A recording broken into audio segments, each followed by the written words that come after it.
Good morning, children. We started yesterday about contact forces, and we discussed about three contact forces. In that, the first one is muscular force, second one is frictional force, third one is normal force. And with the activities, I told for you all the three: muscular force, frictional force, and normal force. Did you see that activities? If you are having the textbook, follow the activities what are given there. Okay, muscular force, frictional force, and then normal force. In contact force, the last one is of tension. Not what we are having tension, not that one. Here, the tension between the thread and the spring. For suppose this is an iron rod. Okay, connect a spring to this iron rod, or a rope to this one. Now tie a stone to this spring or the rope. What you can observe is that when I tried to pull this upward and leave it, if the weight of this particular object is more than, means the thickness of this one or the weight of this is more than this, what happens? This will fall down. Here, what is supporting? As I said for you in the normal force, for everything there is an upward force and there is a downward force.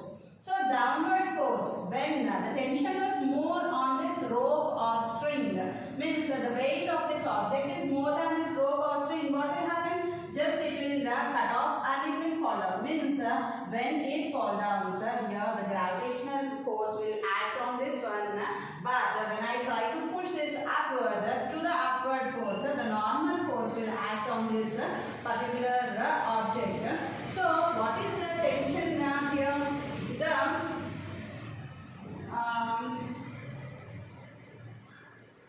What we have to say, the thickness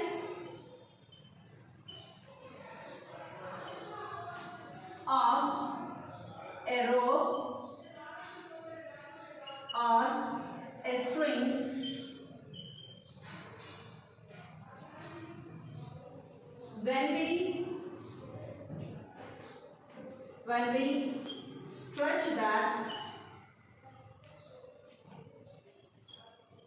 when we stretch that, is called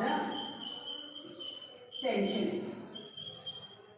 Here the other apt word is that the tightness or the thickness of the rope or string. Here any two you can take it. Here you can take a rope or you can take a string, and when we are keeping a heavy object on that, and if the rope or string can bear that, if we have a spring or string is there, what will happen? Because of this weight it extends and to a certain distance. If the weight of this object is more than that, what will happen? It falls down. When it breaks out, the gravitational force acts on this and this one will fall. Now next one, we are having an activity on this tension that is called as limiting force. Once again, let us see the definition of the tension. The tightness of a rope or a string when we stretch that is called as a tension. In our house also, when we wash the clothes and when we are drying them on the rope, we can see that when the thickness of means if you are keeping more clothes from that, what will happen? The thread, because of that tension, the weight, the ropes will cut off. Or if you are keeping sufficient, it will be minimized. Now, next to the activity, what we are going to see is limiting forces. In the tension, we are going to see of limiting forces.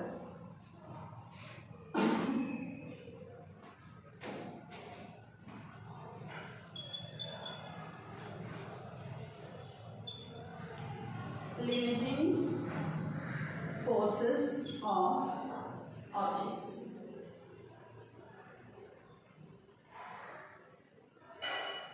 So coming to here, when we are talking about limiting forces of the object, what are the things required here? Things required.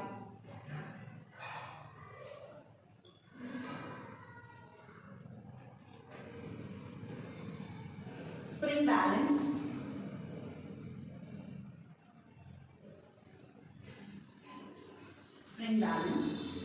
And weights.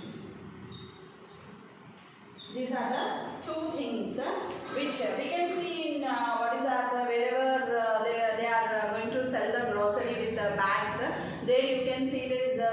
balance, or in the laboratory when you are going to weight so what is that, some acids and bases or salts, when you are going to do that, there also we will use this. How it will be, just an iron instrument,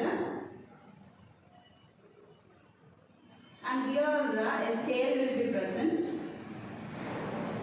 To this the numbers will be given, and here you can see the spring will be hanged to this one. Here a hook will be present. This is called as a spring balance. Here the readings will be given. As we know, 10 grams, 20 grams, 30 grams, 40. That depends upon. We will have the small spring balance and the large one. Here we are going to take the weights, like we can take that depends upon the object's weight. 5 grams, 10 grams, to 15 grams, 20 grams. Otherwise, if the weight of the spring balance is more, we can go with 50 grams, then 100 grams, 150 grams, like that. Now, what I am doing is, I am taking this spring balance, and one by one I am going to put on the weight on this one. 5 grams, 10, 20, 15, 20 grams. So what is happening, whenever I am going to increase 5 grams of the weight on this one, you can see that the spring will extend to a certain distance. If the spring can bear only, maybe it can bear only for suppose some 50 grams of weight, then to that 50 grams it will extend to the downward. If I am keeping more than 50 grams, like 55 grams or 60 grams or like that, what will happen? The string cannot bear the weight of this, and it cuts off. Okay, so what is having limiting forces means how much this spring balance can bear. For suppose it can bear only 50 grams, so we have to use only up to the 50 grams. Now what is happening? Can you see the spring is extending downward, showing that which force is acting on this? Gravitational force is acting on this. The spring is now. I am going to reduce 1 gram of the weight. Now 50 grams, 45 grams, 35 grams, 30 grams, 25 grams. When I am going on reducing, what is happening? The weight, the pressure on this spring was reduced, and slowly it is coming in upward direction, showing which force is acting on this. The normal force is acting on this. Whenever I am going to reduce 1 gram of the weight on this spring balance, slowly it is coming upward. The tension on the spring is going to be reduced. But when I am bringing it, when I am putting on the weight, what is happening? The tension on the spring is increasing, and when it is more, it breaks out. So limiting forces on the objects means we have to take the spring balance. This answer is very important. Spring balance, and we are going to put the weight on it. When the weight is going, the spring will go on extending downward. If it is more, what will happen? It breaks out.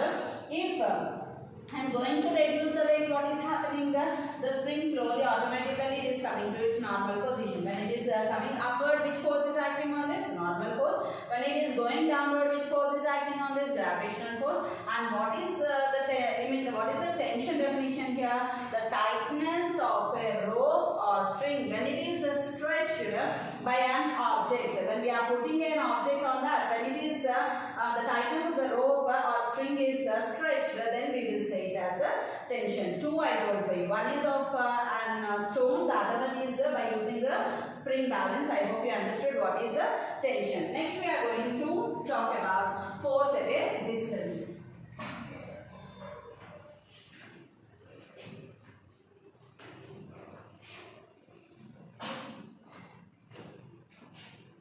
Here, the next contact forces, all the 4 forces are completed. Muscular force, then frictional force, normal force and tension.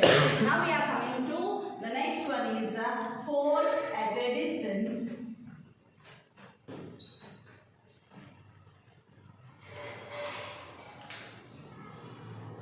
The other name for this force at a distance is called as a field force.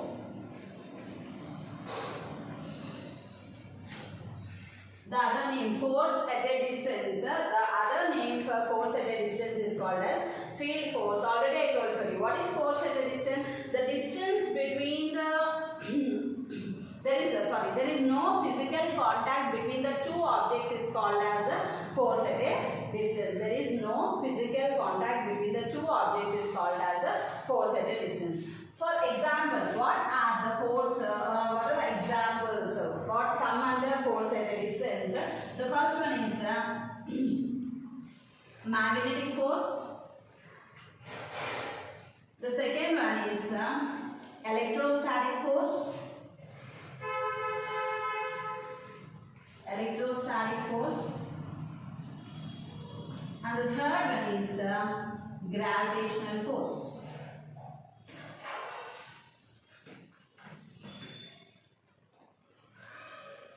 So what are the three forces existing in force at a distance? Magnetic force, electrostatic force and gravitational force. So let us go with the first one. What is magnetic force?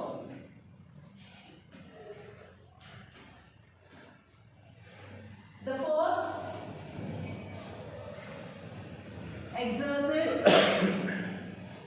force exerted by a magnet on another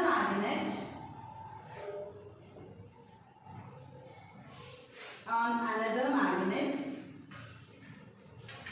is called magnetic force.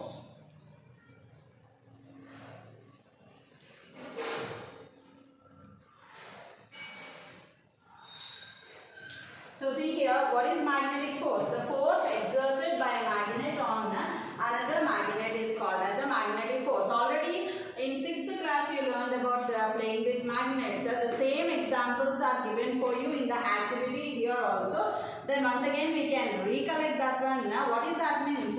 When we are taking iron fillings and bar magnet, you can see that the iron fillings will be attracted. Now this is the bar magnet and these are the iron fillings, means these iron fillings will get attracted to this bar magnet. What is acting between these iron fillings and bar magnet here?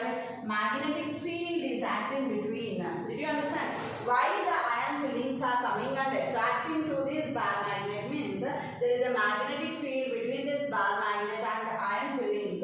Because of this, the iron fillings got attracted to this bar magnet. This is one of the activity given for you in your textbook, magnetic field between the bar magnet and the iron fillings. The second example what he is telling means magnetized two needles. Already we know that how to make our own magnetic needle. So in the same way here also we have